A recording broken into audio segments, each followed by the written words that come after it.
പ്രിയപ്പെട്ട വിദ്യാർത്ഥികളെ, സഹോദരി സഹോദരന്മാരെ, സുഹൃത്തുക്കളെ, ഇവിടെ നമ്മുടെ മുമ്പ് സൂചിപ്പിച്ച പോലെ എല്ലാ വർഷവും മെയ് 24 വേൾഡ് ലോക സ്കിസോഫ്രിനിയ ദിനമായിട്ട് ആചരിച്ച് വരികയാണ്. അപ്പോൾ എന്തുകൊണ്ടാണ് ഇങ്ങനെ May 24 world federation of mental ഹെൽത്തും ലോകാരോഗ്യ സംഘടനയും ഇങ്ങനൊരു ദിനം, സ്കിസോഫ്രിനിയ ദിനമായിട്ട് ഇങ്ങനെ ആചരിച്ച് വരുന്നത് എന്നുള്ളത് നമുക്ക് ആദ്യമായിട്ടൊന്ന് ചിന്തിച്ച് നോക്കാം. തീർച്ചയായിട്ടും സ്കിസോഫ്രിനിയ എന്നുള്ളത് പൊതുജനങ്ങളുടെ ഇടയിൽ ഇപ്പോഴും അജ്ഞാതമായിട്ടുള്ള തികച്ചും ഒരു ദുരൂഹത സൃഷ്ടിക്കുന്ന ഒരു രോഗമാണ്. അപ്പം അതുകൊണ്ട് തന്നെ അതേസമയം തന്നെ നമ്മുടെ സമൂഹത്തിൽ വളരെ ഏറ്റവും കൂടുതൽ കാണപ്പെടുന്ന ഒരു രോഗമാണ് സ്കിസോഫ്രീനിയ. ഏകദേശം 100 പേരിൽ ഒരാൾക്ക് സ്കിസോഫ്രീനിയ രോഗമുണ്ട് എന്നുള്ളതാണ് പറയുന്നത്.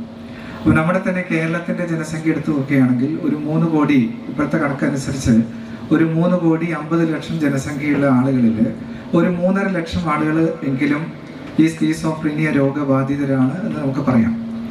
അപ്പോൾ ഇത്രയും ദുരൂഹമായിട്ടുള്ള ഈ അസുഖത്തെക്കുറിച്ച് ബോധവൽക്കരിക്കേണ്ടത് തീർച്ചയായിട്ടും വളരെ അത്യാവശ്യമാണ്.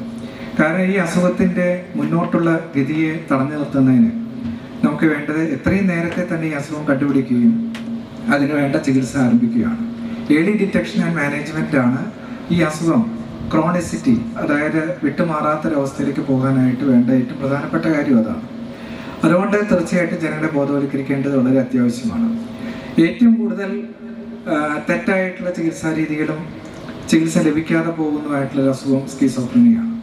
അതുകൊണ്ടാണ് ലോകാരോഗ്യ സംഘടനയെല്ലാം ഈ ഒരു ദിനത്തിൻ്റെ പ്രാധാന്യം നമുക്ക് ഉൾക്കൊള്ളുന്നത്. എന്തുകൊണ്ടാണ് മെയ് 24 തന്നെ സ്കിസോഫ്രീനിയ ദിനമായിട്ട് ആചരിച്ചു വരുന്നത്? നമുക്ക് അതിൻ്റെ പിന്നാമ്പുറങ്ങളിലേക്ക് നമുക്ക് നോക്കുകയാണെങ്കിൽ, പണ്ടെല്ലാം നമ്മളിപ്പോൾ 1700 കാലഘട്ടം, 1700 കാലഘട്ടത്തെക്കുറിച്ചാണ് ഞാൻ പറയുന്നത്. ഈ കാലഘട്ടങ്ങളിലെല്ലാം സ്കിസോഫ്രീനിയ എന്നുള്ളത്, അന്ന് സ്കിസോഫ്രീനിയ എന്നുള്ള പേരൊന്നുമില്ല. സ്കിസോഫ്രീനിയ എന്നുള്ള പേരൊക്കെ പിന്നീട് 1872 ബ്ലോയിലറും ക്രപ്ലിൻ ഇങ്ങനെ ആളുകളൊക്കെയാണ് ഈ അസുഖത്തിന് ഇങ്ങനെ പേരിട്ടത്. അന്ന് അത് ഭ്രാന്ത് എന്നുള്ള പേരിൽ മാത്രം അറിയപ്പെടുന്ന, ചിത്തഭ്രമം എന്നൊക്കെ പേരിൽ മാത്രം അറിയപ്പെടുന്ന ഒരു രോഗമായിരുന്നു. അപ്പം അന്നെല്ലാം ഈ അസുഖത്തിന് പ്രത്യേകിച്ച് ചികിത്സയൊന്നുമില്ല. അന്ന് ഈ ജനങ്ങളെല്ലാം, ഈ രോഗം വരുന്ന രോഗബാധിതരെ ജയിൽ, ഭ്രാന്തൻ ജയിൽ എന്ന് വിശേഷിപ്പിക്കുന്ന ജയിൽ, ഇന്ന് കാണപ്പെടുന്ന ജയിൽ, അങ്ങനത്തെ ജയിലിടുകയും പുറത്തേക്ക് വരാത്ത രീതിയിൽ വലിയ കൂറ്റൻ മതിലുകൾ, ഗേറ്റൊക്കെ ആയിട്ടുള്ള ജയിലിൽ അവരിടുകയും മറ്റുള്ളവർക്ക്, ആ ജയിലിലെ മറ്റ് അന്തേവാസികൾക്ക് പ്രശ്നം വരാതിരിക്കാനായിട്ട് അവരെ ഒറ്റയ്ക്ക് പാർപ്പിക്കാവുന്ന സെല്ലുകളിൽ താമസിപ്പിക്കുക എന്നുള്ളത് മാത്രമായിരുന്നു എന്നുള്ള ട്രീറ്റ്മെൻറ്റ്. ഇത് മാത്രമല്ല, ഈ സെല്ലുകളിൽ താമസിച്ചുകൊണ്ട് മാത്രമല്ല, കൂടുതൽ ഉപദ്രവകാരിയായിട്ടുള്ള ആളുകൾ, മറ്റുള്ളവരെ ഉപദ്രവിക്കുന്ന ആളുകളാണെങ്കിലും അതുപോലെ തന്നെ സ്വയം ഉപദ്രവിക്കുക, ആത്മഹത്യക്ക് ചെയ്യാനൊക്കെ ശ്രമിക്കുകയൊക്കെ ചെയ്യുന്ന സ്കിസോഫ്രീനിയ രോഗികളാണെങ്കിൽ അവരെ ചങ്ങലക്കിടുക എന്നുള്ളത് മാത്രമാണ് ഇന്നത്തെ ചികിത്സാ രീതി. 1800 കാലഘട്ടത്തിലെ ചികിത്സാ രീതിയെക്കുറിച്ചാണ് ഞാനിവിടെ പറയുന്നത്. അപ്പോൾ അത്തരത്തിലൊരു ചികിത്സാ രീതിയിൽ നിന്നും ഒരു മനുഷ്യത്വപരമായിട്ടുള്ള, മാനുഷികപരമായിട്ടുള്ള ഒരു ചികിത്സയിലേക്ക് കൊണ്ടുവന്നത് ഏകദേശം 1870 കാലഘട്ടത്തിലാണ്. അന്ന് സൈക്യാട്രിസ്റ്റുകളൊന്നുമില്ല. അന്ന് ഡോക്ടർമാർ, ബിഷഗുരന്മാർ എന്ന് പറയുന്ന 2 ആളുകൾ, യോർക്ക്ഷയർ എന്ന് പറഞ്ഞ അസൈലം, അതായത് ഭ്രാന്താശുപത്രിയിൽ ഡോക്ടർമാരായിട്ടുള്ള വില്യം ടൂക്ക്, അതുപോലെ തന്നെ ഫിലിപ്പ് പിനൽ, ഈ 2 പേരാണ് ആദ്യമായിട്ട് ഇത്തരത്തിലെ രോഗികളെ ചങ്ങലയിൽ നിന്നും മോചിപ്പിച്ചത്. ചെയിനിൽ നിന്നും റിലീസ് ചെയ്ത ആ ഒരു അന്നത്തെ ഒരു ദിനമാണ് ഇന്ന് നമ്മുടെ മെയ് 24 ലോക സ്കിസോഫ്രീനിയ ദിനം ആയിട്ട് ആചരിക്കുന്നത്. അപ്പം ഇതാണ് ഇതിൻ്റെ ഒരു ചരിത്രം. അതിനുശേഷം എല്ലാ വർഷവും കഴിഞ്ഞ 20-25 വർഷമായിട്ടുണ്ട് world federation of mental health ഈ ദിനം സ്കിസോഫ്രീനിയ ദിനമായിട്ട് ആചരിച്ച് വരുന്നത്. അപ്പോൾ ഈ ദിനത്തിൽ നമ്മൾ എന്താണ് ചെയ്യുന്നത് വെച്ചാൽ, ഈ രോഗത്തെക്കുറിച്ചും അതിൻ്റെ കാരണങ്ങളെക്കുറിച്ചും ലക്ഷണങ്ങളെക്കുറിച്ചും ചികിത്സാ രീതികളെക്കുറിച്ചും ജനങ്ങൾക്കുണ്ടാകുന്ന തെറ്റിദ്ധാരണകളെക്കുറിച്ചും മിഥ്യാധാരണകളെക്കുറിച്ചും ഒക്കെ മനസ്സിലാക്കി ബോധവൽക്കരിച്ച് എത്രയും നേരത്തെ ഇത്തരത്തിലുള്ള രോഗബാധിതരെ ചികിത്സയ്ക്ക് വേണ്ടിയിട്ട് മുന്നോട്ട് കൊണ്ടുവരിക എന്നുള്ളതാണ് ഈ ദിനാചരണത്തിൻ്റെ ഉദ്ദേശം. ഇനി നമുക്ക് പൊതുവായിട്ട് എല്ലാ തരത്തിലുള്ള മാനസിക രോഗങ്ങളും വെച്ച് നോക്കുമ്പോൾ ഈ മാനസിക രോഗങ്ങൾ ഉണ്ടാക്കുന്ന അവശത, അതായത് നമ്മുടെ പ്രൊഡക്ടിവിറ്റി, നമ്മുടെ ഒരു ഉൽപാദനക്ഷമത എത്ര കണ്ട് കുറയ്ക്കുന്നു, നമ്മൾ എത്ര ദിവസം ജോലിക്ക് പോകാൻ പറ്റാതെ നമ്മൾ ഇരിക്കുന്നു, അങ്ങനെയുള്ള ഇതാണ് അവശത. അതിൻ്റെ ഒരു ഡിസേബിലിറ്റി അല്ലെങ്കിൽ ലാക്ക് ഓഫ് പ്രൊഡക്ടിവിറ്റി അല്ലെങ്കിൽ ലോസ് ഓഫ് ഡെയിലി എന്നൊക്കെ പറയും. നമുക്ക് ആ ഡിസേബിലിറ്റി മൂലം നമുക്ക് നഷ്ടപ്പെടുന്ന ദിവസങ്ങൾ, ഇതൊക്കെ വെച്ച് നോക്കുമ്പം മൊത്തം മാനസിക രോഗങ്ങൾ ഉണ്ടാക്കുന്ന അവസരം 1990-ൽ 10% അതിങ്ങനെ കൂടിക്കൊണ്ടിരിക്കുകയാണ്. 2000-ലേക്ക് എത്തിയപ്പോഴേക്കും 12%, 2020-ൽ 15%, 2024 എത്തുമ്പോഴേക്കും ഏകദേശം 20% ആയിട്ടുണ്ട് എന്നുള്ളതാണ് കണക്കുകൾ പറയുന്നത്. അതായത് മറ്റ് ശാരീരിക അസുഖങ്ങളായിട്ടുള്ള ക്ഷയരോഗമോ ക്യാൻസറോ ഹൃദ്രോഗമോ ഒക്കെ അപേക്ഷിച്ച് അതിനേക്കാളൊക്കെ കൂടുതലാണ് ഈ മാനസിക രോഗങ്ങൾ ഉണ്ടാക്കുന്ന ഡിസേബിലിറ്റി അല്ലെങ്കിൽ ലോസ് ഓഫ് പ്രൊഡക്ടിവിറ്റി, അവസ്ഥ എന്നൊക്കെ പറയുന്നത്. നമുക്കറിയാം, ഇപ്പോൾ ഇവിടെ സ്കിസോഫ്രീനിയ രോഗമുള്ള ഒട്ടുമിക്ക ആളുകളും ജോലിക്ക് പോകാറില്ല എന്ന് മാത്രമല്ല, അവർ വീട്ടിൽ തന്നെ വീട്ടിലത്തെ കാര്യങ്ങളൊന്നും ചെയ്യാൻ പറ്റാത്തൊരവസ്ഥയിലായിരിക്കും, വീട്ടുകാര്യങ്ങൾ പോലും ചെയ്യാൻ പറ്റാത്ത അവസ്ഥയിലായിരിക്കും. പക്ഷെ നിർഭാഗ്യവശാൽ സ്കിസോഫ്രീനിയ രോഗം ബാധിക്കുന്ന ആരെയാണ്? 15 വയസ്സ് മുതൽ 25 വയസ്സ് വരെയുള്ള ആ ഒരു കാലഘട്ടത്തിലാണ് സ്കിസോഫ്രീനിയ രോഗം ബാധിക്കുന്നത്. 15 വയസ്സ് മുതൽ 25 വയസ്സ് വരെ. അപ്പോൾ ഇത്തരം ഒരു കാലഘട്ടത്തിൽ സ്കിസോഫ്രീനിയ ബാധിച്ചു കഴിഞ്ഞാൽ അവരുടെ വിദ്യാഭ്യാസം മുടങ്ങും. അവർ ഏകദേശം +2 ഡിഗ്രിക്കൊക്കെ പഠിക്കുന്ന സമയത്തായിരിക്കും ഈ രോഗം തുടങ്ങുന്നത്. അതോടുകൂടിയിട്ട് അവരുടെ വിദ്യാഭ്യാസം മുടങ്ങും. ജോലി ചെയ്യുന്ന ആൾക്കാരാണെങ്കിൽ ഈ രോഗം വന്നതോടുകൂടിയിട്ട് ജോലി ചെയ്യാനായിട്ട് സാധിക്കില്ല. അപ്പോൾ ജോലി നഷ്ടപ്പെടും. അതുപോലെ തന്നെ ഈ കാലഘട്ടത്തിലാണ് മാരേജൊക്കെ നടക്കുന്നത്. പലപ്പോഴും ഈ രോഗം വന്നാൽ മാരേജ് തന്നെ നടക്കാറില്ല. ഇനി മാരേജ് കഴിഞ്ഞിട്ടാണ് ഈ അസുഖം വരുന്നതെങ്കിലും അവരുടെ വൈവാഹിക ജീവിതത്തിൽ പ്രശ്നങ്ങളുണ്ടാകും. പലപ്പോഴും ആ വൈവാഹിക ജീവിതം ഡിവോഴ്സിലും മറ്റ് ദാമ്പത്യ പ്രശ്നങ്ങളിലൊക്കെ എത്തിപ്പെടും. അപ്പോൾ അതൊക്കെയാണ് നമ്മൾ മൊത്തം ഈ അവശതയായിട്ട് കണക്കുകൂട്ടുന്ന പ്രശ്നങ്ങൾ. ഇതൊക്കെയാണ്. ഈ ഒരു ചിത്രം നിങ്ങൾ എത്ര പേര് കണ്ടിട്ടുണ്ടെന്ന് അറിയില്ല. ഇവിടെ നമ്മുടെ ചില റൂമുകളിലൊക്കെ ഈ ചിത്രമുണ്ട്. Self portrait with a bandage ear എന്ന് പറയും. സ്കിസോഫ്രീനിയ രോഗത്തെക്കുറിച്ച് പറയുമ്പോൾ നമ്മൾ എപ്പോഴും ഒരു വിശ്വപ്രസിദ്ധ ഒരു കലാകാരനെ കുറിച്ച് നമ്മൾ പറയും, വിൻസെന്റ് വാൻ ഗോഗ്. അദ്ദേഹം സ്വന്തം ചെവി മുറിച്ചിട്ട് അദ്ദേഹത്തിൻ്റെ പ്രണയിനിക്ക് സമ്മാനിച്ച ഒരു കലാകാരനാണ്, വിശ്വപ്രസിദ്ധ കലാകാരനാണ്. അദ്ദേഹത്തിൻ്റെ ചിത്രങ്ങളെല്ലാം കോടിക്കണക്കിന് ഡോളറിലാണ് വിറ്റുപോകുന്നത്. ഇദ്ദേഹത്തിന് സ്കിസോഫ്രീനിയ രോഗം ഉണ്ടായിരുന്നു എന്നുള്ളതാണ് പറയുന്നത്.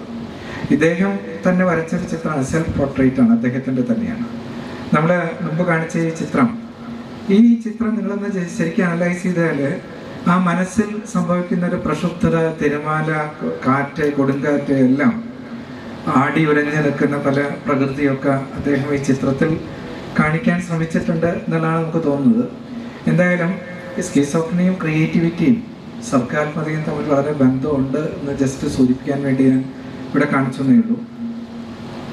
ഇനി സ്കിസോഫ്രീനിയെ പറ്റി പറയുമ്പം നമ്മൾ സാധാരണ ശാരീരിക രോഗങ്ങളിൽ ഏറ്റവും ഗുരുതരവും ഭീകരവുമായിട്ടുള്ള രോഗം ഏതാണെന്ന് വെച്ചാൽ എന്താ പറയുക? ക്യാൻസർ, അല്ലേ? അപ്പോൾ സ്കിസോഫ്രീനിയെ നമുക്ക് മാനസിക രോഗങ്ങളിലെ ഒരു ക്യാൻസർ എന്ന് നമുക്ക് വിശേഷിപ്പിക്കാം. കാരണം അത്രയും ഗുരുതരമായിട്ടുള്ളൊരു മാനസിക രോഗമാണ് സ്കിസോഫ്രീനിയ. മനോരോഗ ആശുപത്രികളിൽ നമുക്ക് മെൻ്റൽ ഹോസ്പിറ്റൽ, ഗവൺമെൻറ് മെൻ്റൽ ഹോസ്പിറ്റലോ ഏതെങ്കിലും പ്രൈവറ്റ് സ്വകാര്യ മനോരോഗ ആശുപത്രികളെല്ലാം പ്രവേശിക്കപ്പെടുന്ന രോഗികളിൽ ഏകദേശം 50% ഇത്തരത്തിലുള്ള സ്കിസോഫ്രീനിയ ബാധിതരാണ് എന്നുള്ളതാണ് പറയുന്നത്. കാരണം സ്കിസോഫ്രീനിയ ബാധിതരാണെന്ന് പറയാനായിട്ടൊരു കാരണമുണ്ട്. മിക്കവാറും ഇത്തരത്തിലുള്ള രോഗികൾക്ക് ഇൻസൈറ്റ് കുറവായിരിക്കും. കാരണം ആ രോഗിക്ക് അത്തരത്തിലൊരു രോഗം ഉണ്ടെന്നുള്ള ധാരണ വളരെ കുറവാണ്. അവരെ സംബന്ധിച്ചിടത്തോളം അവർക്ക് രോഗമൊന്നുമില്ല, അവർക്ക് മരുന്ന് കഴിക്കേണ്ട ആവശ്യമില്ല. മരുന്ന് അവർ വെറുതെ വീട്ടുകാർ മരുന്ന് കഴിപ്പിക്കുകയാണ്, അല്ലെങ്കിൽ വീട്ടുകാർ എന്നെ രോഗിയായിട്ട് മുദ്ര കുത്തി എന്നൊക്കെയാണ് പറയുക. അപ്പം അതുകൊണ്ട് തന്നെ അവർ മരുന്ന് കഴിക്കാത്തതുകൊണ്ട് തീർച്ചയായിട്ടും അവരവസം മൂർച്ഛിക്കാനും പ്രശ്നങ്ങൾ ഉണ്ടാവാനൊക്കെ സാധ്യതയുള്ളതുകൊണ്ട് അവർ വയലൻ്റ് ആവാനോ അക്രമാസക്തരാവാനോ മറ്റു രീതിയിൽ ആത്മഹത്യാ പ്രവണതയോ മറ്റു പ്രശ്നങ്ങളൊക്കെ ഉണ്ടാവുന്നതുകൊണ്ടാണ് അവരെ നമുക്ക് ആശുപത്രിയിൽ പ്രവേശിപ്പിക്കേണ്ടി വരുന്നത്.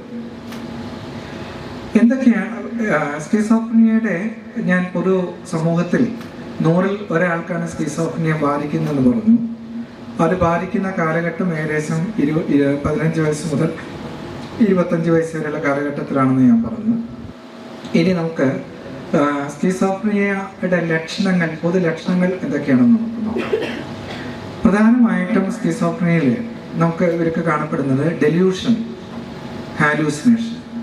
ഡെലൂഷൻ എന്ന് പറഞ്ഞാൽ ഇല്ലാത്ത ചില ചിന്തകൾ, ഇല്ലാത്ത കാര്യങ്ങൾ നടക്കുന്നതായിട്ട് തോന്നുന്ന, വളരെ സ്ട്രോങ് ആയിട്ട് അവർ വിശ്വസിക്കുന്ന സംശയങ്ങളാണ്. അപ്പം അത്തരത്തിലുള്ള സംശയങ്ങൾ ഡെലൂഷനാണ്. ഇല്ലാത്ത കാഴ്ചകൾ കാണുക, ഇല്ലാത്ത ശബ്ദങ്ങൾ കേൾക്കുക, ഇല്ലാത്ത രുചി നമുക്ക് അനുഭവപ്പെടുക, ഇല്ലാത്ത സ്പർശനം നമുക്ക് അനുഭവപ്പെടുന്നതായിട്ട് തോന്നുക, ഇല്ലാത്ത മണം നമുക്ക് അനുഭവപ്പെടുന്നതായിട്ട് തോന്നുക. ഇതെല്ലാം പലതരത്തിലുള്ള ഹാലൂസിനേഷൻസ് ആണ്. അപ്പോൾ സ്കിസോഫ്രീനിയയിൽ കൂടുതലായിട്ടും കാണുന്നത് ഓഡിറ്ററി ഹാലൂസിനേഷൻ, ഇല്ലാത്ത ശബ്ദങ്ങൾ കേൾക്കുക, മറ്റുള്ളവർ തന്നോട് നേരിട്ട് സംസാരിക്കുന്നതായിട്ട് കേൾക്കുക, അല്ലെങ്കിൽ 3-4 ആളുകളൊക്കെ തന്നെ പറ്റിയിട്ട് ചർച്ച ചെയ്യുന്നതായിട്ട് കേൾക്കുക. ഇവൻ ഒരു പ്രശ്നക്കാരനാണ്, ഇവനെ നമുക്ക് തട്ടിക്കളയണം, ഇവനെ കൊല്ലാനുള്ള ദിവസം നമുക്ക് നിശ്ചയിക്കാം, അങ്ങനെയുള്ള പേടിപ്പെടുത്തുന്ന ശബ്ദങ്ങൾ കേൾക്കുക. അല്ലെങ്കിൽ നമ്മളോട് ആജ്ഞാപിക്കുന്ന ശബ്ദം, നീയേ പോയിട്ട് ഈ ബിൽഡിങ്ങിൽ നിന്ന് ചാടി മരിച്ചോ, അതാണ് നല്ലത്, അല്ലെങ്കിൽ അപ്പുറത്തെ ആളെ പോയിട്ട് ആക്രമിച്ചോ, അവൻ നിന്റെ ശത്രുവാണ്, നീ അവനെ കൊന്നില്ലെങ്കിൽ അവൻ നിന്നെ കൊല്ലും എന്നൊക്കെ പറയുന്ന കമാൻഡിങ് ഓഡിറ്ററി ഹാലൂസിനേഷൻസ് ഉണ്ടാവാം. പിന്നെ ഡെലൂഷൻ എന്ന് പറഞ്ഞാൽ ഇല്ലാത്ത ചില കാര്യങ്ങളൊക്കെ നമുക്ക് സംശയങ്ങളായിട്ട് തോന്നാം. ഈ ഹാലൂസിനേഷൻ ഉണ്ടാകുമ്പോൾ എന്താ ആരോ വ്യക്തി നമ്മളോട് സംസാരിക്കുന്നതായിട്ട് കേൾക്കുമ്പോൾ അവർ ആ വ്യക്തിയോട് സംസാരിക്കും. അപ്പം ശരിക്കും അവിടെ ഒരു വ്യക്തി ഇല്ല. അപ്പോൾ ആ വ്യക്തി ഇല്ലാതെ സംസാരിക്കുമ്പം നമുക്ക് തോന്നും അയാൾ തനിച്ചിരുന്ന് ചിരിക്കുന്നു, തനിച്ചിരുന്ന് സംസാരിക്കുന്നു, തനിച്ചിരുന്ന ആക്ഷൻസ് ഒക്കെ കാണിക്കുന്നു എന്നൊക്കെയാണ്. പക്ഷെ ആക്ച്വലി ആരോ ഒരാൾ അയാളോട് സംസാരിക്കുന്നുണ്ട്. അത്തരത്തിലുള്ള ഹാലൂസിനേഷൻസിന് മറുപടി അയാൾ കൊടുക്കുന്നതാണ്. അപ്പം ഇത്തരത്തിലുള്ള ഹാലൂസിനേറ്ററി എക്സ്പീരിയൻസസ് ഒക്കെ അവർക്ക് ഉണ്ടാവാം. പിന്നെ തൻ്റെ മനസ്സിലുള്ള കാര്യങ്ങൾ മറ്റുള്ളവർ മനസ്സിലാക്കുന്നു. അപ്പോൾ അയാളുടെ ചിന്തകളൊന്നും അയാൾക്ക് പ്രൈവറ്റായിട്ട്, സ്വകാര്യമായിട്ട് വെക്കാനായിട്ട് പറ്റുന്നില്ല. അയാളുടെ ചിന്തകളെല്ലാം പുറത്ത് വ്യക്തികൾക്ക് അറിയാൻ കഴിയുന്നു. ടെലിപ്പതി മുഖേന തൻ്റെ ചിന്തകൾ മനസ്സിലാക്കുന്നു, അല്ലെങ്കിൽ മനസ്സറിയും യന്ത്രം വെച്ചിട്ടൊക്കെ മനസ്സിലാക്കുന്നു, സാറ്റലൈറ്റ് വഴിയായിട്ട് പിടിച്ചെടുക്കുന്നു എന്നൊക്കെയാണ് പറയുക. അതുമാത്രമല്ല, പലപ്പോഴും ഇവരുടെ ചിന്തകൾ നമുക്ക് ടി വിയിൽ, സീരിയലിലൊക്കെ അയാളുടെ സ്റ്റോറിയാണ് വരുന്നത്. അല്ല, റെയിൽവേ സ്റ്റേഷനിൽ അനൗൺസ് ചെയ്യുന്ന അയാളുടെ മനസ്സിൽ നടക്കുന്ന കാര്യങ്ങൾ അതായത് റെയിൽവേ സ്റ്റേഷനിൽ അനൗൺസ് ചെയ്യുന്നു, റേഡിയോയിൽ വരുന്നു. ഇത്തരത്തിലുള്ള തോട്ട് ബ്രോഡ്കാസ്റ്റിംഗ് എന്ന് പറയുന്ന എക്സ്പീരിയൻസ് അവർക്ക് ഉണ്ടാവാം. പിന്നെ ചിലർ പറയും എൻ്റെ മനസ്സിലെ ചിന്തകളൊക്കെ ആരോ വലിച്ചെടുക്കുന്നു, പിടിച്ചെടുക്കുന്നു. അതുപോലെ എൻ്റെ മനസ്സിലേക്ക് വേറെ ഏതോ സ്ഥലത്തുനിന്ന് ചിന്തകൾ പ്രൊജക്റ്റ് ചെയ്യപ്പെടുന്നു. ഞാൻ ചിന്തിക്കുന്ന എൻ്റെ ചിന്തയല്ല, വേറെ ആരോ ചിന്തകളൊക്കെ എൻ്റെ മനസ്സിലേക്ക് ഇങ്ങനെ പ്രൊജക്റ്റ് ചെയ്യുന്ന ചിന്തകളാണ്. തോട്ട് ഇൻസർഷൻ എന്നൊക്കെ പറയുന്ന ഇതാണ്. അപ്പം ഇത്തരത്തിലുള്ള ചിന്തകളിൽ പ്രശ്നങ്ങൾ വരും. ക്രമമില്ലാത്ത സംസാരം, നമ്മളിപ്പം അവരെ സംസാരം ശ്രദ്ധിക്കുകയാണെങ്കിൽ ഒരു കണക്ഷനിലേറെയാണ് അവർ സംസാരിക്കുക. നമ്മളിപ്പോൾ അവരോട് തങ്ങളുടെ പേരെന്താണെന്ന് വെച്ചാൽ ആകാശത്തിൻ്റെ നിറം ചുവപ്പാണെന്നൊക്കെ പറയും. നമ്മൾ ചോദിച്ച ചോദ്യം പറയുന്ന ഉത്തരമായിട്ട് യാതൊരു ബന്ധവുമില്ലാത്ത രീതിയിൽ ഒരു കണക്ഷനില്ലാത്ത സംസാരം നമുക്ക് അവരിൽ നിന്ന് കേൾക്കും. പിന്നെ അവരുടെ ഏറ്റവും വലിയ പ്രശ്നം എന്താണെന്ന് വെച്ചാൽ ഭയങ്കര സോഷ്യൽ വിഡ്രോവലാണ്. സ്കിസോഫ്രീനിയ ബാധിച്ചു കഴിഞ്ഞാൽ അവരവരുടെ റൂമിൽ തന്നെ ചടഞ്ഞുകൂടിയിരിക്കുന്ന ഒരവസ്ഥ വരും. വീട്ടിൽ തന്നെ പുറത്തേക്ക് ഇറങ്ങില്ല, വീട്ടുകാരായിട്ട് സംസാരിക്കില്ല, എല്ലാവരും കൂടി ഒന്നിച്ചിരുന്ന് ഭക്ഷണം കഴിക്കില്ല, പുറത്തേക്ക് പോകില്ല, കല്യാണങ്ങളോ മറ്റ് ഫങ്ഷൻസൊക്കെ ഉണ്ടെങ്കിൽ അവിടെ പങ്കെടുക്കില്ല, ജോലിക്ക് പോകില്ല. അപ്പം മൊത്തമായിട്ടുള്ളൊരു പിൻവലിയൽ നമുക്ക് ഇവർ കാണാം. ഈ പിൻവലിയൽ മാത്രമല്ല, പിന്നെ അവരുടെ ദൈനംദിന ദിനചര്യകളൊക്കെ നോക്കുകയാണെങ്കിൽ അവർ ദിവസം കുളിക്കില്ല, മുടി ചെയ്യില്ല, നഖം വെട്ടില്ല, മുടി വെട്ടില്ല, താടി മുടിയൊക്കെ നീട്ടി വളർത്തി, കുളിക്കാതെ, ഡ്രസ്സ് മാറ്റാതെ, ഇങ്ങനെ വികൃതമായിട്ടുള്ള ഒരു വേഷവിധാനത്തിലാണ് ഇവരെ കാണാൻ കഴിയുക. പലപ്പോഴും ഈ റോട്ടിലൊക്കെ, പണ്ടൊക്കെ ബസ് സ്റ്റാൻഡിലും റോട്ടിലൊക്കെ നമ്മൾ കണ്ടിരുന്നു, അലഞ്ഞിരിയുന്ന ഇത്തരത്തിൽ തനിയെ ചിരിക്കുകയും സംസാരിക്കുകയും ആക്ഷനൊക്കെ കാണിച്ച് നടക്കുന്ന ഇത്തരത്തിലുള്ള സ്കിസോഫ്രീനിയ രോഗികളൊക്കെ നമ്മൾ പുറത്ത് കുറേ കാലം മുമ്പ് കണ്ടിരുന്നു, ഇപ്പം കാണാറില്ല. അങ്ങനെ തെരുവിൽ അലഞ്ഞ് തിരിയുന്ന ഒരു അവസ്ഥ ഈ സ്കിസോഫ്രീനിയ രോഗികൾക്ക് ഉണ്ടാകാം. പിന്നെ ഈ സ്കിസോഫ്രീനിയ എന്ന് പറയുന്നതിൻ്റെ ഒരു അർത്ഥം തന്നെ സ്പ്ലിറ്റ് മൈൻഡ് എന്നാണ്. അങ്ങനെയാണ് ഇതിനെ നമ്മൾ വിശേഷിപ്പിക്കുന്നത്. ബ്ലോയിലർ പറയുന്നത്, ബ്ലോയിലറാണ് സ്കിസോഫ്രീനിയ എന്നുള്ള ആ പേര് കൊണ്ടുവന്നത് ഇത്തരത്തിലുള്ള അസുഖത്തിന്. അപ്പോൾ അതിൻ്റെ അർത്ഥം സ്പ്ലിറ്റ് മൈൻഡാണ്, സ്പ്ലിറ്റ് പേഴ്സണാലിറ്റി അല്ല കേട്ടോ. സ്പ്ലിറ്റ് മൈൻഡ് എന്ന് പറഞ്ഞാൽ അവരുടെ മനസ്സിൽ ചിന്തിക്കുന്ന രീതിയിലല്ല അവരുടെ പെരുമാറ്റവും സംസാരമൊക്കെ ഉണ്ടാവുക. അപ്പോൾ മനസ്സ് ഒരു രീതിയിൽ പോകുന്നു, സംസാരം പെരുമാറ്റം വേറെ രീതിയിൽ പോകുന്നു. രണ്ടും തമ്മിലൊരു പൊരുത്തക്കേട് ഉണ്ടാവില്ല, ഒരു പൊരുത്തക്കേട് ഉണ്ടാവില്ല. അതായത് ഇവർ പറയുകയാണ്, ഉദാഹരണത്തിന് എൻ്റെ അച്ഛൻ മരിച്ചുപോയി എന്ന് പറയുമ്പോൾ പൊട്ടിച്ചിരിച്ചുകൊണ്ടാണ് അവർ പറയുക. അവർ മനസ്സിൽ ചിന്തിക്കുന്നു, പെരുമാറുന്ന രണ്ട് രീതിയിലായിരിക്കും. അപ്പം അങ്ങനെയുള്ള ഭയങ്കരമായിട്ടുള്ള പൊരുത്തക്കേടുകൾ നമുക്ക് കാണാം. ആ സന്ദർഭത്തിനും ഒക്കെ അനുസരിച്ചുള്ള പെരുമാറ്റങ്ങളാവില്ല ഇവരിലുണ്ടാവുന്നത്. പിന്നെ ഏറ്റവും പ്രധാന കാര്യം ഞാൻ മുമ്പ് സൂചിപ്പിച്ചതുപോലെ ഡെല്യൂഷൻ, ഇല്ലാത്ത കാര്യങ്ങൾ നടക്കുന്നതായിട്ടുള്ള തോന്നൽ. അതായത് ഡെല്യൂഷൻ ഓഫ് പെർസിക്യൂഷൻ എന്ന് പറയും. എന്നെ ആരോ കൊല്ലാൻ ശ്രമിക്കുന്നു, വർഷത്തിൽ വിഷം കലർത്തുന്നു, എന്നെ പിന്തുടരുന്നുണ്ട്, ആരോ എൻ്റെ കാര്യങ്ങളൊക്കെ അങ്ങനെ പിടിച്ചെടുക്കുന്നുണ്ട്, എനിക്കെതിരെ തട്ടിക്കളയാനോ എന്നെ നശിപ്പിക്കാനുള്ള ഗൂഢാലോചന നടത്തുന്നു. അങ്ങനെയുള്ള ഡെല്യൂഷൻ ഓഫ് പെർസിക്യൂഷൻ ഇവരുടെ ഇടയിൽ വളരെ കൂടുതലാണ്. ഇതൊക്കെയാണ് സ്കിസോഫ്രീനിയയുടെ മൊത്തമായിട്ടുള്ള ലക്ഷണങ്ങൾ. ഡെല്യൂഷൻ, ഹാലൂസിനേഷൻ, ഭയങ്കരമായിട്ടുള്ളൊരു സോഷ്യൽ വിട്രോവൽ, പിൻവലിയൽ, പൊതുവെ നമ്മുടെ പേഴ്സണൽ ഹൈജീൻ കുറയുക, ഇതൊക്കെയാണ് പ്രധാനപ്പെട്ട പ്രശ്നങ്ങൾ. സ്കിസോഫ്രീനിയയുടെ സ്കിസോഫ്രീനിയ മാത്രമല്ല, മൊത്തം രോഗങ്ങളുടെ, ഇത്തരത്തിലുള്ള മാനസിക രോഗങ്ങളുടെ ചികിത്സയിലേക്ക് നമുക്കൊന്ന് ചരിത്രത്തിലേക്ക് നോക്കുകയാണെങ്കിൽ ഇവിടെ നിങ്ങൾക്ക് കാണാം. ഫസ്റ്റ് ചിത്രം ഒരാളെ ബലമായിട്ട് ഇങ്ങനെ പിടിച്ച് എടുത്തിരിക്കുകയാണ്. ചിത്രം അത്ര വ്യക്തമല്ല എന്ന് തോന്നുന്നു അല്ലേ? ഇനി അടുത്തത് നമ്മളൊരു കത്തിയല്ലേ കാണുന്നത്, സ്ക്രൂ ഡ്രൈവർ പോലത്തെ സാധനമാണ് കേട്ടോ. അതെന്താ ചെയ്യുന്നത്? ഇനി അടുത്ത് നമുക്ക് കാണുന്നത് ഒരു തലയോട്ടിയിൽ ഒരു ഓട്ടയായിട്ട് കണ്ടോ, ട്രിഫൈനിങ് എന്ന് പറയും. അതായത് ഏറ്റവും പ്രാചീന ചികിത്സാ രീതിയാണ്. അതായത് ഇത്തരത്തിലുള്ള മാനസിക രോഗങ്ങളെല്ലാം ഏതോ ഭൂതപ്രേത പിശാചുക്കളെല്ലാം തലച്ചോറിൻ്റെ ഉള്ളിൽ കയറി കൂടിയിട്ടാണ് ഇങ്ങനെ ചെയ്യുന്നതാണ് പറയുന്നത്. അപ്പോൾ ഇങ്ങനെ തലച്ചോറിൽ ഓട്ട തുളച്ച്, അന്ന് അനസ്തേഷ്യൊന്നുമില്ല, അത് 1700 1600 കാലഘട്ടത്തിലെ ചികിത്സയാണ്. അനസ്തേഷ്യൊന്നും ഇല്ലാതെ പിടിച്ച് ഈ ഓട്ട തുളച്ചോട് കൂടിയിട്ട് മിക്കവാറും ആളുകളെല്ലാം മരിച്ചു പോയിട്ടുണ്ടാവും. അതാണ് അന്നത്തെ ഒരു പ്രാചീന ചികിത്സാ രീതി. പിന്നെ മതപരമായിട്ട് ചികിത്സാ രീതി ഇന്നും തുടർന്നു പോകുന്നുണ്ട്. പല സ്ഥലങ്ങളിലും പിടിച്ച് കെട്ടിയിടുക, അടിക്കുക, പലതരത്തിലുള്ള മന്ത്രവാദങ്ങൾ ചെയ്യുക, ഒഴിപ്പിക്കുക എന്നൊക്കെ പറയുന്ന ചികിത്സാ രീതിയാണ്. പണ്ടത്തെ ഒരു ഞാൻ പറഞ്ഞല്ലോ, ആ യോർക്ക് സൈലം എന്നൊക്കെ പറഞ്ഞല്ലോ, പണ്ട് രോഗികളെ കെട്ടിയിട്ട് ഭ്രാന്തൻ ജയിലിൽ ചികിത്സയ്ക്ക് ആക്കുന്ന ഒരു ചികിത്സാ രീതി. അതാണ് ബെത്ലഹേം. ഈ ആശുപത്രിയിൽ വെച്ചാണ് ആദ്യമായിട്ട് ചെയിൻ റിലീസ് ചെയ്യുന്നൊരു സംഭവമൊക്കെ ഉണ്ടായത്. ഈ ആശുപത്രിയിൽ 1403 ഒരവസ്ഥയാണ് ഇവിടെ കാണിച്ചിരിക്കുന്നത്. ഇനി പഴയൊരു ചികിത്സാ രീതി, ട്രാൻകുലൈസിങ് ചെയർ. ഇതൊരു പ്രത്യേക കസേരയാണ്. ഈ കസേരയിൽ ആളുടെ കാല് കെട്ടിയിട്ടുണ്ട്, കൈ കെട്ടിയിട്ടുണ്ട്, തല അങ്ങോട്ടും ഇങ്ങോട്ടും മാറ്റാതിരിക്കാനായിട്ട് തല ഉറപ്പിക്കാനുള്ളൊരു സംവിധാനം വെച്ചിട്ടുണ്ട്. ഇനി വേളിംഗ് ചെയർ, ഒരു കസേരയിൽ എത്തിയിട്ട് അയാളിങ്ങനെ കറക്കി കഴിഞ്ഞാൽ കുറച്ച് കഴിയുമ്പോൾ ബോധം കെട്ട് അയാൾ ബോധാവസ്ഥയിലേക്ക് പോകും. അതാണ് അന്നത്തെ ഒരു ചികിത്സാ രീതി. ഇനി ഇതാ മറ്റൊരു ചികിത്സാ രീതി. അയാൾ ഈ രോഗിയുടെ കാല് കണ്ടോ, ഒരു പ്രത്യേക സംവിധാനത്തിൽ കാലിങ്ങനെ കുടുക്കിയിട്ടിരിക്കുകയാണ്. അപ്പം പിന്നെ അയാൾക്ക് പുറത്ത് കിടക്കാനൊന്നും പറ്റില്ല. നമ്മൾ ഇന്നൊക്കെ റീസ്ട്രെയിനിങ് ചെയ്യുന്നത് കണ്ടിട്ടില്ലേ? നമ്മളിപ്പം കൈയും കാലൊക്കെ കെട്ടും, പക്ഷെ അന്നത്തെ ഒരു ചികിത്സാ രീതിയാണ്. പണ്ടത്തെ ഒരു ആശുപത്രിയിലെ അന്തേവാസികൾ ഇരിക്കുന്നൊരവസ്ഥയാണ്.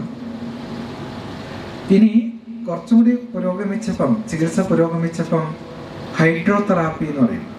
അത് ഇപ്പോഴും ചെയ്യുന്നുണ്ട്. ആയുർവേദ ചികിത്സാ രീതിയാണ്. ധാര, വെള്ളം ഇങ്ങനെ തലയെക്കൂടെ ഒഴിച്ചുകൊണ്ടിരിക്കുക. അത് തല ചൂടായിട്ടാണ് മാനസിക രോഗം ഉണ്ടാകുന്നത്. അപ്പം വെള്ളം ഇങ്ങനെ ഒഴിച്ചുകൊണ്ടിരുന്നാൽ അയാൾക്ക് ശമനം കിട്ടുന്നതാണ് പറയുന്നത്. പിന്നെ ഇൻസുലിൻ കൊടുത്തിട്ട് ഷുഗർ കുറച്ചിട്ട് അയാളെ ഇൻസുലിൻ കോമ തെറാപ്പി, വളരെ അപകടമാണ്, പലപ്പോഴും മരിച്ചു പോവാം. പിന്നെയാണ് ECT, സെർലറ്റി ബിനി, 1938 ECT എന്നുള്ള സംവിധാനം കൊണ്ടുവന്നത്. അതാണ് പിന്നെ മോഡേൺ ചികിത്സാ രീതിക്ക് വന്നത്. ഇനി സ്കിസോഫ്രീനിയ എന്നുള്ള രോഗത്തെക്കുറിച്ച് പറയുമ്പോൾ അടിസ്ഥാനപരമായിട്ട് എന്താണ് ആ രോഗത്തിനുള്ള കാരണം?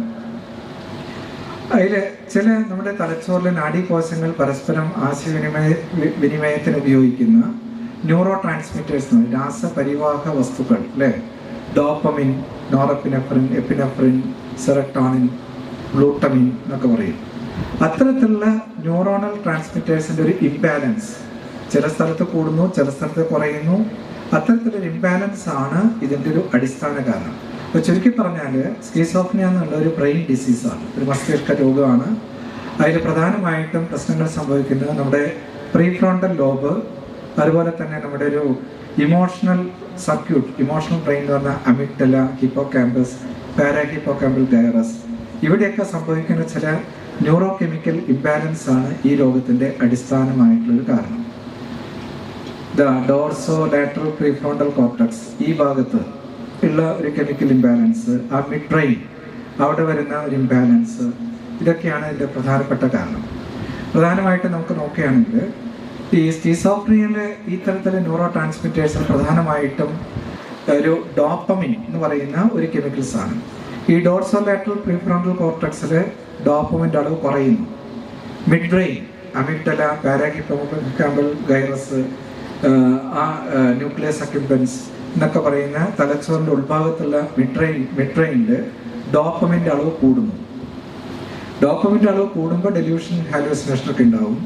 ഈ ഭാഗത്ത് ഡോർസോലാറ്ററൽ പ്രീഫ്രോണ്ടൽ കോർട്ടക്സിൽ ഡോപ്പമിൻ്റെ അളവ് കുറയുമ്പം ഈ സോഷ്യൽ വിട്രോവൽ, വൃത്തി കുറയുക, അറ്റൻഷൻ കുറയുന്നു, കോൺസെൻട്രേഷൻ കുറയുന്നു, സോഷ്യൽ സ്കിൽസ് കുറയുന്നു, ജഡ്ജ്മെൻറ്റ് കപ്പാസിറ്റി കുറയുന്നു. ചുരുക്കി പറഞ്ഞാൽ ഒരു ഡോപ്പമിൻ ഇംബാലൻസ്, ഒരു സ്ഥലത്ത് കൂടുന്നു, ഒരു സ്ഥലത്ത് കുറയുന്നു. ഇതിൻ്റെ കൂടെ തന്നെ നമുക്ക് എടുത്തു പറയാവുന്ന മറ്റൊരു ന്യൂറോ ട്രാൻസ്മിറ്ററാണ് ഗ്ലൂട്ടമേറ്റ് എന്ന് പറയുന്നത്. ഈ ഗ്ലൂട്ടമേറ്റ് ന്യൂറോ ട്രാൻസ്മിറ്റർ തലച്ചോറ് കൂടുന്നു സ്കീസോഫ്രിനിയയുടെ ഒരു കാരണമാണ്. അപ്പോൾ ഇതിൽ കൊടുക്കുന്ന മരുന്നുകൾ എന്ന് പറഞ്ഞാൽ ഇത്തരത്തിലുള്ള ന്യൂറോ കെമിക്കൽ ഇംബാലൻസിനെ ശരിയാക്കി എടുക്കാനുള്ള മരുന്നുകളാണ് നമ്മൾ കൊടുക്കുന്നത്.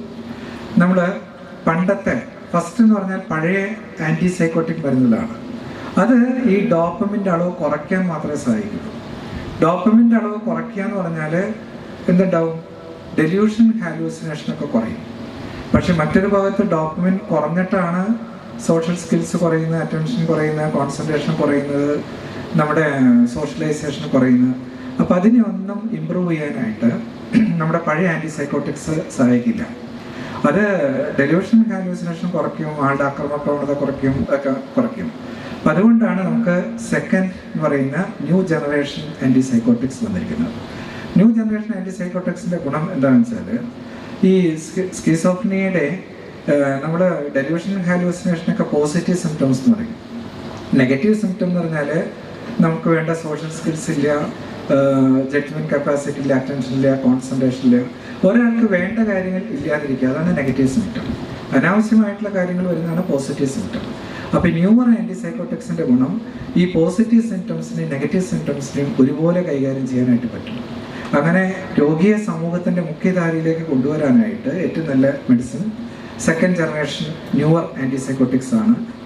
താരതമ്യേന പഴയ ആൻറ്റിസൈക്കോട്ടിക്സിനെ അപേക്ഷിച്ച് സൈഡ് ഇഫക്ട്സ് ഒക്കെ കുറവാണ്. റെസ്പിരിഡോൺ, ഒലാൻസിപ്പിൻ, ക്വിറ്റിയാപ്പിൻ, ഇങ്ങനെ നിരവധി പുതിയ തരത്തിലുള്ള ആൻറ്റിസൈക്കോട്ടിക്സ് ഉണ്ട് നമുക്ക്. അപ്പോൾ ഇത് പല രീതിയിൽ നമുക്ക് കൊടുക്കാം. ക്യാപ്സൂൾ ആയിട്ട് കൊടുക്കാം, ഗുളികയായിട്ട് കൊടുക്കാം, ലിക്വിഡ് ആയിട്ട് കൊടുക്കാം, അല്ലേ? ഗുളിക സാധാരണയായിട്ട് നമ്മൾ കൊടുക്കുക ഗുളികയാണ്. ഗുളിക കഴിക്കാൻ മടിയുള്ള ആൾക്ക് എന്ത് കൊടുക്കാം? സിറപ്പ് കൊടുക്കാം. ഇനി ഗുളിക കഴിക്കാനും സിറപ്പ് കഴിക്കാനൊക്കെ മടിയുള്ള ആളുകൾക്ക് ആഴ്ചയിൽ ഒരിക്കൽ കൊടുക്കാനുള്ള രീതിയിലുള്ള ഗുളികകളുണ്ട്. ഡെപ്പോ ടാബ്ലറ്റ്സ് എന്ന് പറയും, ലോങ് ആക്ടിങ് ടാബ്ലറ്റ്സ്. ഇനിയിപ്പോൾ ഒരു ഗുളികയും കഴിക്കില്ല എന്ന് പറയുന്ന സ്കീസോഫ്രിനിയയിൽ ഇൻസൈറ്റ് കുറവാണല്ലോ. അപ്പോൾ അങ്ങനത്തെ ആളുകൾക്ക് നമുക്ക് 2 ആഴ്ചയിൽ ഒരിക്കൽ കൊടുക്കാവുന്ന ഇഞ്ചക്ഷൻ ഉണ്ട്. ഡെപ്പോ ഇഞ്ചക്ഷൻ, ആൻറ്റിസൈക്കോട്ടിക് ഇഞ്ചക്ഷൻ മാസത്തിലൊരിക്കൽ കൊടുക്കാവുന്നുണ്ട്. ഇപ്പം 3 മാസത്തിലൊരിക്കൽ ഒറ്റ ഇഞ്ചക്ഷൻ വെച്ച് നമുക്ക് മാനേജ് ചെയ്യാവുന്ന ഇഞ്ചക്ഷനൊക്കെ ഉണ്ട്. നമുക്ക് തീരെ മരുന്ന് കഴിക്കാനായിട്ട് മടിയുള്ള ആളുകളും, അതുപോലെ തന്നെ ഡെയിലി നമുക്ക് ഗുളിക കഴിപ്പിക്കാൻ പ്രയാസം, ഒരു നേരം പോലും ചിലപ്പോൾ കഴിപ്പിക്കാൻ പ്രയാസമായിരിക്കും. അപ്പം അങ്ങനത്തെ ആളുകൾക്ക് ഇങ്ങനെയൊക്കെ കൊടുക്കാം. അപ്പം ഇതൊക്കെയാണ് നമുക്ക് ഈ ഔഷധ ചികിത്സയിൽ നമുക്ക് പറയേണ്ടത്. ഈ മരുന്നുകളെ കുറിച്ച് പറയുമ്പം നമ്മുടെ സമൂഹത്തിലുള്ള ഏറ്റവും വലിയ തെറ്റിദ്ധാരണ ഇതെല്ലാം ഉറക്കത്തിനുള്ള മരുന്നുകളാണ്, ഇത് കഴിച്ചാൽ രോഗി ഉറങ്ങിപ്പോവും, രോഗി അതിന് അഡിക്റ്റായി പോവും എന്നുള്ള ധാരണയൊക്കെ ഉണ്ട്. തീർച്ചയായും തെറ്റാണ്. ഒരിക്കലും ഉറക്കുകൂടികളല്ല, അഡിക്ഷൻ ഉണ്ടാക്കുന്നതല്ല. പക്ഷേ തുടർച്ചയായിട്ട് കഴിക്കേണ്ടി വന്നേക്കാം ഇത്. പിന്നെ ഇതിന് വേറെ ഈ ഗുളികകളൊക്കെ കഴിച്ചാൽ കിഡ്നി പോവും, ലിവർ പോവും, ഹാർട്ട് പോവും എന്നുള്ള തെറ്റിദ്ധാരണയൊക്കെ ഉണ്ട്. തീർച്ചയായിട്ടും അങ്ങനെ യാതൊരു സൈഡ് എഫക്ട്സും ഉണ്ടാക്കുന്ന ഗുളികളല്ല. എന്നിരുന്നാലും ഇത്തരത്തിലുള്ള ഗുളികൾ കഴിക്കുമ്പോൾ ഡോക്ടർ പറയുന്ന അളവിൽ കഴിക്കുക, ഡോക്ടർ പറയുന്ന സമയത്ത് വന്ന് ഫോളോ അപ്പ് ചെയ്യുക. ചില ടെസ്റ്റുകൾ പലപ്പോഴും വേണ്ടി വന്നേക്കാം. ഡോക്ടർ പറയുന്ന ടെസ്റ്റുകൾ ചെയ്യും, പറയുന്ന അളവിൽ പറയുന്ന കാലയളവിൽ വന്ന് കാണുകയൊക്കെ ചെയ്യണം. എന്നാൽ മാത്രമാണ് രോഗത്തിൻ്റെ ശരിക്കുള്ളൊരു ശമനം നമുക്ക് കിട്ടുകയുള്ളൂ. പിന്നെ എടുത്തു പറയാനുള്ള മറ്റൊരു ചികിത്സ ECT എന്നുള്ളതാണ്. ഷോക്ക് തെറാപ്പി എന്നൊക്കെ പറയുന്ന ചികിത്സ ഏറ്റവും സുരക്ഷിതം, സൈഡ് എഫക്ട്സ് കുറവാണ്, ഏറ്റവും സേഫാണ്. അതിൻ്റെ ഇഫക്റ്റ് ഒരു ECT കൊടുത്താൽ ഉടനെ തന്നെ ഇഫക്റ്റ് അന്ന് തന്നെ കാണും. മരുന്നുകളൊക്കെ ആണെങ്കിൽ ചിലപ്പോൾ 2-3 ആഴ്ചയൊക്കെ പിടിക്കുക അതിൻ്റെ ഇഫക്റ്റ്. ഇപ്പോൾ നമ്മൾ കൊടുക്കുന്ന ഈ മോഡിഫൈഡ് ECT, ഇതാണ് ഈ കാണുന്ന ECT. അനസ്തേഷ്യ കൊടുത്തിട്ടാണ് ചെയ്യുന്നത്. അനസ്തെറ്റിസ്റ്റ് ഉണ്ട്, സൈക്കാട്രിസ്റ്റ് ഉണ്ട്, ഹെൽപ്പ് ചെയ്യാനായിട്ട് ആളുകളുണ്ട്. പക്ഷെ നമ്മൾ സിനിമയിൽ കാണുന്നത് എങ്ങനെയാണോ? ഇന്നും സിനിമയിൽ കാണുന്നത് നമ്മൾ ഷോക്ക് അടിപ്പിക്കുന്ന പരിപാടിയാണ് അല്ലേ? ആ ഷോക്ക് അങ്ങോട്ട് തലയിൽ ആൾക്കാരിങ്ങനെ പിടിച്ച് ഇങ്ങനെ അമർത്തി പിടിച്ച് ഇങ്ങനെ കൊടുത്ത് ഇങ്ങനെ മെയിൻ സ്വിച്ച് ഇങ്ങനെ ഓൺ ചെയ്യുന്നത് കാണും അല്ലേ? മെയിൻ സ്വിച്ച് ഓൺ ചെയ്താൽ പിന്നെ ആകെ ഭയങ്കര മ്യൂസിക് ആയിരിക്കുകയാണ്. പിന്നെ തലയിൽ വെച്ച് കഴിഞ്ഞാൽ പിന്നെ ആള് കരിഞ്ഞു പോയി, പല്ലടക്കം കറുത്ത കളറായിപ്പോയി. സിനിമയിൽ കണ്ടിട്ടില്ലേ? ജഗതി ഏതോ സിനിമയിൽ പിന്നെ മുടിയൊക്കെ നോക്കുമ്പോൾ മുള്ളമ്പന്നിയുടെ മുള്ളു പോലെ നിൽക്കുന്നുണ്ട്. ആളിങ്ങനെ കരിഞ്ഞ് പല്ലൊക്കെ കറുത്തിൽ. ഇതാണ് നമ്മുടെ മാധ്യമങ്ങൾ ECT കുറിച്ച് കാണിക്കുന്നത്. അപ്പോൾ ECT ആദ്യമായിട്ട് കണ്ടുപിടിച്ച ആള് നമ്മുടെ ക്ലാസ്സുകളൊക്കെ കേട്ടിട്ടുണ്ടാവും അല്ലേ? 1938 2 സൈക്കാട്രിസ്റ്റുകൾ തന്നെയാണ്, യൂഗോ സെർലിറ്റി, ബിനി. ഇവരാണ് തലച്ചോറിൽ കൂടെ ഇലക്ട്രിസിറ്റി പാസ് ചെയ്യിച്ചിട്ട് ഒരു അവസ്മാനം പോലത്തെ ഒരു അവസ്ഥ ഉണ്ടാക്കി കഴിഞ്ഞാൽ തലച്ചോറിൽ പല കെമിക്കൽ ചേഞ്ചസ് വരും. അത് ഇത്തരത്തിൽ അസുഖത്തിന് വളരെ ഫലപ്രദമാണ് എന്നുള്ളത് കണ്ടുപിടിച്ചത് ഇദ്ദേഹമാണ്. ആദ്യമായിട്ടൊരു സ്കീസോഫ്രനിക് പേഷ്യന്റിൽ ഒരു 11 ECT കൊടുത്തിട്ടാണ് അദ്ദേഹം ഇത് കണ്ടുപിടിച്ചത്. ആദ്യം അദ്ദേഹം അത് പശുക്കളിലും മറ്റു മൃഗങ്ങളിലൊക്കെയാണ് ടെസ്റ്റ് ചെയ്തത് കേട്ടോ. ഈ രണ്ടുപേരെയും ഫോട്ടോ നിങ്ങൾക്ക് കാണാം. ഇതാണ് നമ്മുടെ ഈ ചികിത്സയിൽ ശരിക്കും വിപ്ലവകരമായിട്ടുള്ളൊരു മാറ്റം. നമ്മുടെ സ്കീസോഫ്രനിയ രോഗത്തിൻ്റെ ചികിത്സയിൽ ഭയങ്കരമായിട്ടുള്ള മാറ്റം സൃഷ്ടിച്ച ഒരു ചികിത്സാ രീതിയാണ് ECT. ECTയെ പറ്റി പറയുമ്പം താളവട്ടം സിനിമ നമുക്ക് തീർച്ചയായിട്ടും മനസ്സിൽ വരുന്നതാണ് അല്ലേ? ECT കൊടുത്തിട്ട് ലാസ്റ്റ് എല്ലാം കൊണ്ടുവരുന്ന കണ്ടില്ലേ? ഇങ്ങനെ കിടന്നിട്ടാണ് മോഹൻലാൽ വരുന്നത് അല്ലേ? ഒരു അബോധാവസ്ഥയിലാണ് കൊണ്ടുവരുന്നത്. ആ താളവട്ടം സിനിമ ഏത് സിനിമയുടെ റീമേക്കാണെന്നറിയോ? ഇംഗ്ലീഷിൽ നിങ്ങൾ കാണേണ്ട സിനിമയാണ് one flu over the cuckoo's nest. ആ സിനിമയുടെ ഒരു ഇതാണ് ആവിഷ്കാരമാണ് മലയാളത്തിലുള്ള താളവട്ടം. വലിയ കുഴപ്പമില്ലാതൊക്കെ ചെയ്തിട്ടുണ്ട്. പക്ഷെ അതൊക്കെ കണ്ടു കഴിഞ്ഞാൽ നമ്മൾ പേടിച്ചു പോകും. ECTയെ കുറിച്ചിട്ടുള്ളൊരു ഭയങ്കര തെറ്റിദ്ധാരണ ഉണ്ടാക്കുന്നൊരു സംഭവമാണ്. ഇനി ECT ഇലക്ട്രിക് കറണ്ട് അല്ലാതെ ഒരു ഹൈ മാഗ്നറ്റിക് ഫീൽഡ് കൊണ്ടുവന്നിട്ട് തലച്ചോറിൽ ഒരു മാഗ്നറ്റിക് ഫീൽഡ് കൊണ്ടുവന്നിട്ടൊരു സേഷൻ ഉണ്ടാക്കുന്നൊരു പുതിയ സംവിധാനമൊക്കെ വന്നിട്ടുണ്ട്. RTMS എന്നൊക്കെ പറയുന്നത്, കാന്തിക ECT എന്നൊക്കെ പറയും. ഇതും ഉപയോഗിക്കാനാണ് നമ്മളിപ്പോൾ അധികം ഉപയോഗിക്കാറില്ല, കാരണം അതൊക്കെ വളരെ കോസ്റ്റ്ലി ഇതാണ്. ഇനി ചികിത്സയിൽ നമുക്ക് മരുന്നുകൾ കൊടുക്കുമ്പം ആദ്യത്തെ 4 അല്ലെങ്കിൽ 8 ആഴ്ച വരെ മരുന്ന് കൊടുത്ത് പെട്ടെന്ന് അസുഖം മാറ്റിയെടുക്കുന്ന ഒരു സംഭവമാണ്. അതായത് പെട്ടെന്നുള്ള ഹാലൂസിനേഷൻ, ഡെലിയൂഷനും വയലൻസ് ഒക്കെ കുറയും. പിന്നെ ഒരു 6 മാസം ഇങ്ങനെ മരുന്ന് ഒരു ചെറിയ ഒരു സ്റ്റെബിലൈസേഷൻ ഡോസ് എന്ന് പറയും. സാധാരണ വിട്ട് കുറച്ച് കൂടുതൽ ഡോസ് കൊടുത്തിട്ട് അവരിങ്ങനെ സ്റ്റെബിലൈസ് ആക്കിക്കും. ആകെ മൊത്തം സ്റ്റേബിൾ ആയി കഴിഞ്ഞാൽ പിന്നെ അസുഖം വരാതിരിക്കാനുള്ള മെയിൻ്റനൻസ് ട്രീറ്റ്മെൻറ്റാണ്. ഈ മെയിൻ്റനൻസ് ട്രീറ്റ്മെൻറ്റ് എന്ന് പറഞ്ഞാൽ പ്രത്യേകിച്ച് കണക്കുകളില്ല. മിക്കവാറും സ്കീസോഫ്രീനിയ പോലുള്ള അസുഖത്തിലെല്ലാം ലൈഫ് ലോങ് തന്നെ മെഡിസിൻ വേണ്ടി വരും. അപ്പോൾ അതും നമ്മൾ എഡ്യൂക്കേറ്റ് ചെയ്യണം. പേഷ്യൻ്റെ കൂടുതൽ ആളുകളെയും എഡ്യൂക്കേറ്റ് ചെയ്യണം. മരുന്ന് നിർത്തിയാൽ എന്ത് സംഭവിക്കും? റിലാപ്സ്, റെക്കറൻസ് എന്നൊക്കെ പറയും. തിരിച്ച് വീണ്ടും അസുഖം വരും. അപ്പോൾ തിരിച്ച് അസുഖം വന്നാൽ വേറെ പ്രശ്നമുണ്ട്. ഈ മരുന്ന് നിർത്തിയിട്ട് വീണ്ടും അസുഖം വന്നു കഴിഞ്ഞാൽ ഒന്ന് പഴയ മരുന്ന് പിന്നെ അവർ കേസില്ല. രണ്ടാമത്തെ കാര്യം, മരുന്ന് ആരംഭിച്ചാൽ തന്നെ കൂടുതൽ ഡോസിൽ കൂടുതൽ സ്ട്രോങ് ആയിട്ട് അവർക്ക് മരുന്ന് കൊടുക്കേണ്ടി വരും. അപ്പോൾ അതുകൊണ്ട് ഒരിക്കലും മരുന്ന് നിർത്തുന്നത് നല്ലതല്ല. പിന്നെ ഇതിൻ്റെ കൂടെ തന്നെ നമുക്ക് രോഗിക്ക് മരുന്ന് മാത്രം പോരാ, രോഗിക്കും രോഗിയുടെ കൂടെയുള്ള പരിചാരകർക്കും രോഗത്തെക്കുറിച്ചും രോഗത്തിനെ എങ്ങനെ കൺട്രോൾ ചെയ്ത് കൊണ്ടു നടക്കാമെന്നുള്ള രീതിയിൽ പല മനഃശാസ്ത്രപരമായിട്ടുള്ള psychotherapy, cognitive behaviour therapy, caregiver education, rehabilitation, പുനരധിവാസം, ഇതൊക്കെ വളരെ ആവശ്യമാണ്. ഇതിനെക്കുറിച്ച് വേറെ ക്ലാസ് ഉണ്ടായിരിക്കും. പുനരധിവാസം എന്ന് പറയുന്നത് എന്തുകൊണ്ടാണ്? സ്കീസോഫ്രീനിയ രോഗികളിൽ എങ്ങനെ എത്ര നല്ല ചികിത്സ കൊടുത്തു കഴിഞ്ഞാലും ഒരു 70 to 90% മാത്രമാണ് മിക്കവാറും ആളുകൾക്ക് ഒരു ഫുൾ 100% നമുക്ക് റെമിഷൻ, പൂർണ്ണമായിട്ടുള്ള രോഗപൂർവ്വ അവസ്ഥയിലേക്ക്, രോഗം ഉണ്ടാകുന്നതിന് മുമ്പുള്ള അവസ്ഥയിലേക്ക് നമുക്ക് എത്തിക്കാൻ പറ്റുകയുള്ളൂ.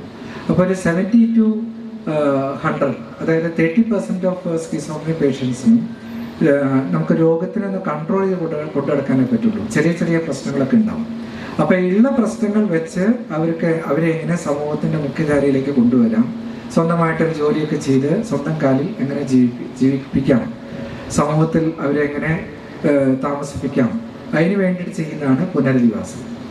അപ്പോൾ ഈ പുനരധിവാസം എന്ന് പറഞ്ഞാൽ അവരെ ചെറിയ ചെറിയ ജോലികളൊക്കെ ചെയ്യാനായിട്ട് പഠിപ്പിക്കുക. ഒക്യുപ്പേഷണൽ റീഹാബിലിറ്റേഷൻ, തൊഴിൽ അധിഷ്ഠിത പുനരധിവാസം. ഈ കവറൊക്കെ ഒട്ടിക്കാൻ, മെഡിസിൻ കവർ ഒട്ടിക്കാൻ പഠിപ്പിക്കാം.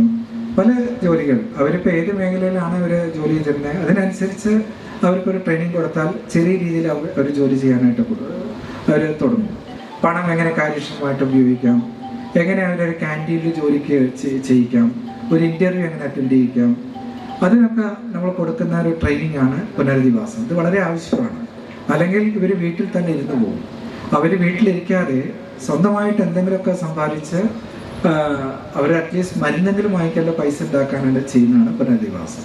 അപ്പോൾ ഈ പുനരധിവാസത്തിൽ അത് ബ്രെയിനിൽ കുറേ ചേഞ്ചസ് ഉണ്ടാക്കും. അവരുടെ ചിന്തകൾ ശരിയായിട്ടുള്ള ചിന്തകൾ ഉണ്ടാക്കിയെടുക്കാനും, ജോലിയെ പ്രയാസം കൂടെ ചെയ്യാനും, അറ്റൻഷൻ, കോൺസെൻട്രേഷൻ, അവരുടെ സോഷ്യൽ സ്കിൽസ്, സോഷ്യലൈസേഷൻ, ഇതൊക്കെ മെച്ചപ്പെടുത്താനായിട്ട് പുനരധിവാസം സഹായിക്കും. ഒരു സ്കീസോഫ്രീനിയയുടെ പുനരധിവാസത്തെക്കുറിച്ച് നമ്മൾ പറയുമ്പം ബ്യൂട്ടിഫുൾ മൈൻഡ് എന്നുള്ള ഓസ്കാർ നേടിയ മൂവിയെ പറ്റിയിട്ട് നിങ്ങൾ ഓർക്കുന്നുണ്ടാവുമെന്ന് വിചാരിക്കുന്നു. അതിലുള്ള പ്രധാന കഥാപാത്രം ജോൺ നാഷ്, മാത്തമാറ്റിക്സിൽ നോബൽ പ്രൈസ് കിട്ടിയ വ്യക്തിയാണ്. സ്കീസോഫ്രീനിയ രോഗബാധിതനായിരുന്നു. ചികിത്സയൊക്കെ കഴിഞ്ഞിട്ടാണ് അയാൾക്ക് നോബൽ പ്രൈസ് കിട്ടിയത്. അപ്പോൾ നമ്മൾ പുനരധിവാസം എന്ന് പറയുമ്പം നിങ്ങൾക്ക് എല്ലാവർക്കും നോബൽ പ്രൈസ് കിട്ടണമെന്ന് നമ്മൾ ഉദ്ദേശിക്കുന്നില്ല. അറ്റ്ലീസ്റ്റ് നമുക്ക് സമൂഹത്തിൽ കുറച്ചെങ്കിലും നമുക്ക് ചെയ്യാൻ പറ്റുന്ന കാര്യങ്ങളൊക്കെ ചെയ്ത് ജീവിക്കാനുള്ളൊരു അവസ്ഥ ഉണ്ടാക്കിയെടുക്കുക എന്നുള്ളതാണ് പുനരധിവാസം കൊണ്ട് ഉദ്ദേശിക്കുന്നത്. ഇനി സ്കീസോഫ്രീനിയെ പറ്റി പറയുമ്പോൾ പരിചാരകർക്ക് വളരെ വ്യക്തമായിട്ടുള്ളൊരു പങ്കുണ്ട്. എന്താണ്? ഈ രോഗിയെ പറ്റിയിട്ട് രോഗിയുടെ മുമ്പിൽ നിന്നിട്ട് നിനക്കൊന്നും ചെയ്യാൻ കഴിയില്ല, നിന്നെ കൊണ്ട് ഞാൻ മടുത്തു, നീ കാരണം ഈ കുടുംബം തന്നെ നശിച്ചു പോയി, അങ്ങനെയുള്ള പല നെഗറ്റീവ് ക്രിറ്റിസിസം പറയുന്ന ആളുകളുണ്ട്. ഇത് മരുന്ന് കഴിച്ചാൽ പോലും സ്കീസോഫ്രീനിയയുടെ കോഴ്സ് ആൻഡ് പ്രോഗ്നോസിസിനെ മോശമായിട്ട് ബാധിക്കും. അസുഖം മൂർച്ഛിക്കാനായിട്ട് സാധ്യതയുണ്ട്. അതേസമയം തന്നെ സ്കീസോഫ്രീനിയ വന്നുകൊണ്ട് എൻ്റെ മോനെ നീ ഒന്നും ചെയ്യണ്ട, നീ അവിടെ ഇരുന്നോ, നിനക്ക് വേണ്ടി എല്ലാം ഞാൻ ചെയ്തു കൊടുക്കാം, പല്ല് തേച്ച് കൊടുക്കുക, ചോറൊക്കെ ഉരുളൂട്ടി വായിൽ വെച്ച് കൊടുക്കുക, അങ്ങനെയുള്ള ഓവർ ഇൻവോൾവ്മെൻറ്റ് അത് നല്ലതല്ല. ഇപ്പോൾ നെഗറ്റീവ് ക്രിറ്റിസിസവും നല്ലതല്ല, ഓവർ ഇൻവോൾവ്മെൻറ്റ് നല്ലതല്ല. ഇതിൻ്റെ മിഡിലായിട്ട് നമ്മൾ ചെയ്യേണ്ട ചില കാര്യങ്ങളുണ്ട്. അപ്പോൾ അവരെ ഗുളിക കഴിക്കാനും കഴിപ്പിക്കാനും ജോലി ചെയ്യാനും കുടിക്കാനും അല്ലെങ്കിൽ മറ്റു കാര്യങ്ങളൊക്കെ അവരെ പ്രേരിപ്പിച്ച് അവരെ കൊണ്ട് തന്നെ ചെയ്യിക്കുക എന്നുള്ളതാണ് നമുക്ക് വേണ്ടത്. അല്ലാതെ അവരെ കുറ്റം പറഞ്ഞിട്ട് കാര്യമില്ല. അപ്പോൾ അവരെ നല്ല പ്രവർത്തികളെ അഭിനന്ദിക്കാൻ നമുക്ക് പ്രോത്സാഹിപ്പിക്കാം. അതേസമയം അവരോട് തർക്കിക്കുന്ന രീതിയിൽ, അവർ രോഗിയാണ്, അവരോട് തർക്കിച്ചിട്ടൊന്നും കാര്യമില്ല. നീ ഗുളിക കഴിച്ചേ പറ്റൂ, കഴിക്കണം എന്നൊക്കെ പറഞ്ഞാൽ അവർ കഴിക്കില്ല.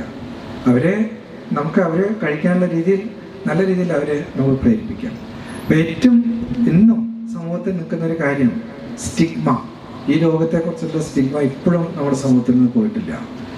ഈ അവസരത്തിൽ ഞാൻ പറയുകയാണ്, ഒരു 6 വർഷം മുമ്പ് നിങ്ങൾ പത്രത്തിൽ വായിച്ചിട്ടുണ്ടാവും, കേഡലിൻ്റെ തിരുവനന്തപുരം അല്ലേ, അമ്മ ഡോക്ടറാണ്, അച്ഛൻ ഡോക്ടർ ആയിരുന്നോ എന്നറിയില്ല, എനിവേ വെൽ എഡ്യൂക്കേറ്റഡ് ആണ്.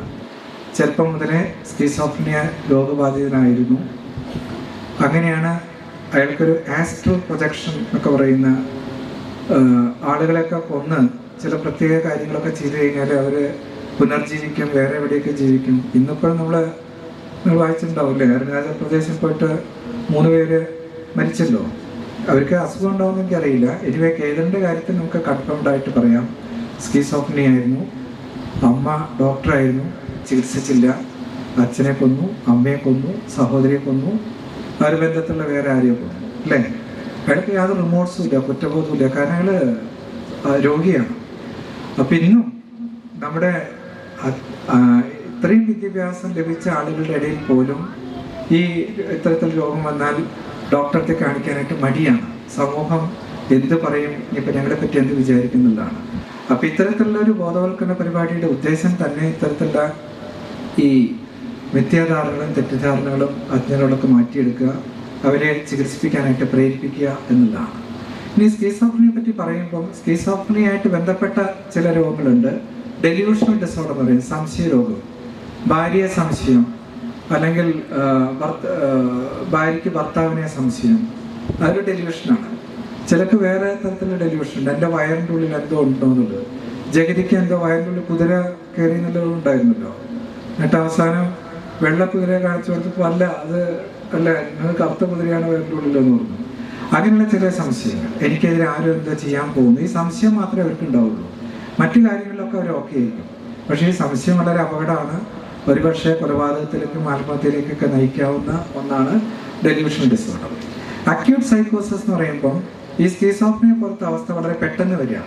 പെട്ടെന്ന് എന്തോ ഒരു സംഭവങ്ങളൊക്കെ സംഭവിച്ചു കഴിഞ്ഞാൽ, അവർക്ക് മനസ്സിന് വിഷമം ഉണ്ടാക്കുന്ന, ആഘാതം ഉണ്ടാക്കുന്ന എന്തോ കാര്യങ്ങൾ സംഭവിച്ചു കഴിഞ്ഞാൽ പെട്ടെന്ന് ഉണ്ടാവുന്ന ഒരു അക്യൂട്ട് സ്കീസോഫ്രനിയ പോലത്തെ അവസ്ഥയാണ് അക്യൂട്ട് സൈക്കോസിസ് എന്ന് പറയുന്നത്. പിന്നെ സ്കീസോ അഫക്റ്റീവ് എന്ന് പറയുന്നത് ഈ ഡിപ്രഷൻ, മാനിയ എന്നുള്ള അസുഖങ്ങളൊക്കെ ഉണ്ടല്ലോ, അതിൻ്റെ കൂടെ സ്കീസോഫ്രനിയയുടെ ലക്ഷണങ്ങളായിട്ടുള്ള ഡെല്യൂഷൻ, ഹാലുസിനേഷൻ ഒക്കെ ഉണ്ടാകുമ്പോൾ പിന്നെ പറയാം. സൈക്കോസിസ് എന്ന് പറഞ്ഞാൽ സ്കീസോഫ്രനിയ പോലത്തെ ലക്ഷണങ്ങളുണ്ട്, അത്രത്തെ കാഠിന്യമില്ലാതെ അനുഭവപ്പെടുന്നതാണ്. ഇതൊക്കെയാണ് സ്കീസോഫ്രനിയ പോലെയുള്ള രോഗങ്ങൾ. അപ്പോൾ ഇത്രയും പറഞ്ഞുകൊണ്ട് ഞാൻ എൻ്റെ ഈ പ്രസൻറ്റേഷൻ അവസാനിപ്പിക്കുകയാണ്. അപ്പോൾ നമുക്ക് ഈ രോഗികൾക്ക് കൊടുക്കാവുന്ന ഒറ്റൊരു കാര്യം എന്താണ്? പ്രതീക്ഷയാണ്. അപ്പോൾ ഈ ഹോപ്പ് കൊടുക്കണമെങ്കിൽ അവരെ ഏറ്റവും നേരത്തെ കണ്ടുപിടിക്കുക, അവർക്ക് വേണ്ട ശാസ്ത്രീയമായിട്ടുള്ള ചികിത്സകൾ കൊടുക്കുക, അവരെ വേണ്ടവരെ സമൂഹത്തിൽ പുനരധിവസിപ്പിക്കുക, ഈ രോഗത്തെക്കുറിച്ചുള്ള ബോധവൽക്കരണം നടത്തുക. ഇത്രയൊക്കെ ചെയ്തു കഴിഞ്ഞാൽ നമുക്ക് കുറച്ചൊക്കെ ഈ രോഗത്തെ മുന്നോട്ടുള്ള ഗതിയെ നമുക്ക് മെച്ചപ്പെടുത്താനായിട്ട് നമുക്ക് സാധിക്കും. ഇത്രയും പറഞ്ഞുകൊണ്ട് ഞാൻ എൻ്റെ വാക്കുകൾ അവസാനിപ്പിക്കുന്നു. നന്ദി, നമസ്കാരം. Thank you sir.